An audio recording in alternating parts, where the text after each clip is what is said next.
When I was around 7, my toothless brother and I, on long, boring taxi rides in Syria, would indulge in imperialistic fantasies of how we wanted to take over the country outside our windows.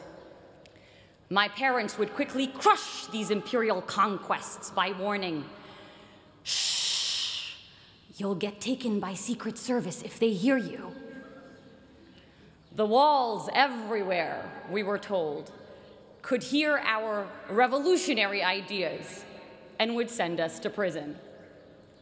Whereas children here had ghosts and the boogeyman, our equivalents were our governments. Fast forward to 2010. When I first got here, someone told me, if Harvard shut its gates, it could be its own country, just like the Vatican. As I've walked through this place every day for the past 4 years, I was struck by how true this idea was. I saw it everywhere. The Harvard nation. I saw it in the big and obvious things. We had our own version of the Statue of Liberty, the John Harvard statue, our own embassies, the Harvard clubs of Boston and London, a tax collection agency, the Harvard Alumni Association,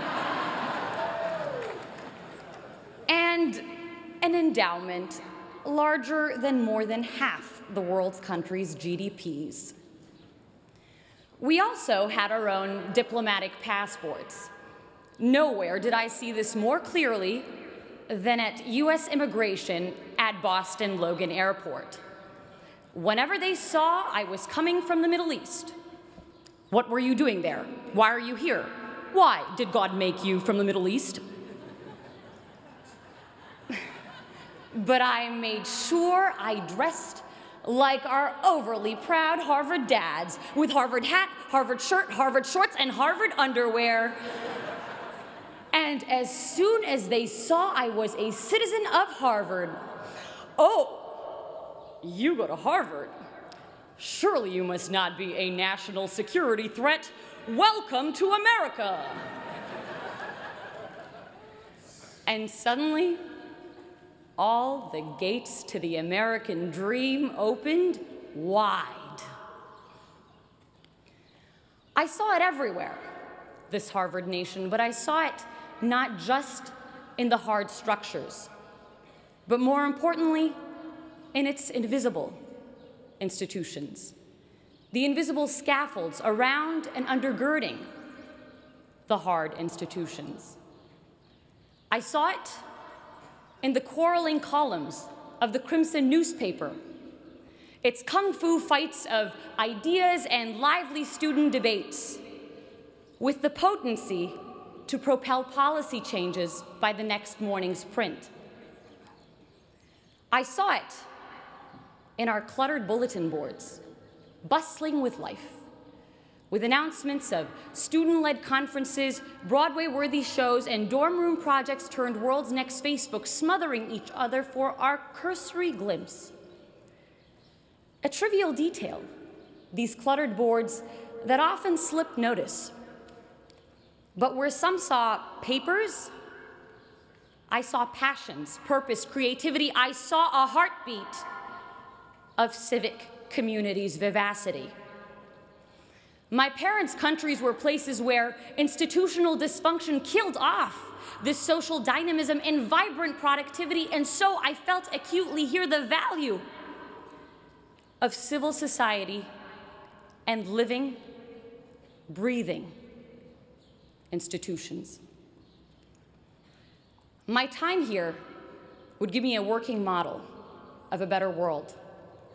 Not only that, but that sense of empowerment to initiate change. You see, with those spying walls still lurking in my memory that constrained the little Napoleons in my brother and me, you might imagine my shock when, in one of my first classes here, I suddenly found myself debating a president. So it's the 1990s. Our negotiations class professor set the stage. A war is about to break out between Ecuador and Peru. How will you stop it? I raised my hand to respond. Wait, Professor Shapiro stopped me. Tell the president what to do. And in walked the Ecuadorian president. In bringing the president to me, in having me speak to and question a shaper of history and experience the value he saw in my view, Harvard would make me feel I too could be him. I too had the power to shape history and not just be passively shaped by it. That sense of infinite possibility we have as children to think big and conquer great things was returned to me here. A less despotic version of it. But what seemed intractable problems of the world became opportunities for me, for us, to change things. You know, when I first got here, my name was Sarah. After Harvard, it would become, hey, Harvard!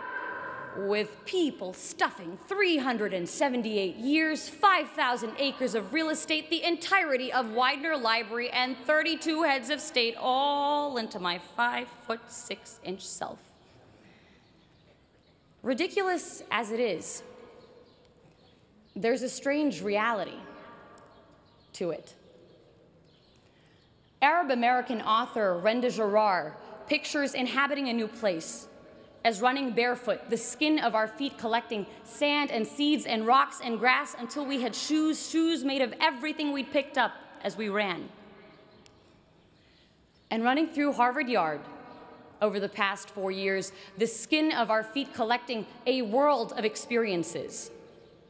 We each become this place in a strange way. Each of us picking up bits of people and history and ideas that changed the way we saw the world. Accumulations I hope we will continue to wear on our souls and leave a footprint of all the best we took from Harvard Yard on our new destinations. And that's why I am hopeful for the future. I am hopeful because of my dining hall dinners spent marveling at friends who, while their countries wage bloody war against each other, are able to carry out civil conversation and build generative projects together. I am hopeful because of the founding mothers and founding fathers of revolutionary ideas like these being launched into the world, who will make of its institutions, its constitutions, its hospitals, its art houses, something better. We hear a lot in the news about an Arab Spring. This graduation is sending 6,000 revolutions into the world, and the 6,000 revolutions graduating as part of the class of 2014. If we take those revolutions, those great ideas sparked behind Chipotle burritos and Starbucks coffee cups in our version of Tahrir Square, Harvard Square, out with us into the real world, into the real Tahrir Squares, and make something of them. Revolutions not in arms, but in minds more powerful and permanent and pervasive. For this isn't a Ukrainian revolution or an Arab Spring, but a global revolution. This is the Harvard Spring of 2014. This is the Harvard Spring.